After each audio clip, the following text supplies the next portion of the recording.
आपलंही ज्या वेळेला सरकार होतं, मनोहर जोशी मुख्यमंत्री होते, आजपर्यंतची अशी एक परंपरा आहे की कोणत्याही मंत्र्यावरती आरोप झाले तर त्याची जबाबदारी घेऊन किंवा त्याची जबाबदारी त्याला देऊन त्या मंत्र्याचा राजीनामा घेतला जातो आणि चौकशीला सामोरं जावं लागतं.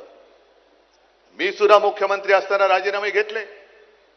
एक मंत्री तुम्हाला माहिती आहे कोण, अत्यंत वाईट आरोप होते, महिलेवरचे आरोप, बरोबर ना? त्याला सुद्धा वनवासात पाठवला होता ना, वनमंत्री होता, वनवासात पाठवला होता.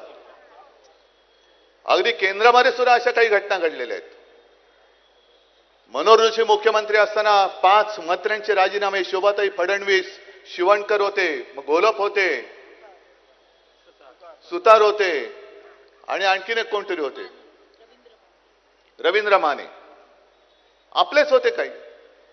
पण तरी देखील तेव्हा शिवसेना प्रमुखांनी सांगितलं होतं की असं नाही चालायचं, जनतेच्या मनात संशय आहे, तुम्ही निर्दोष आहात ना, राजीनामा द्या, चौकशीला सामोरे जा, त्याच्यात निर्दोष असलात तर मी तुम्हाला पुन्हा मंत्रिमंडळात घेईन.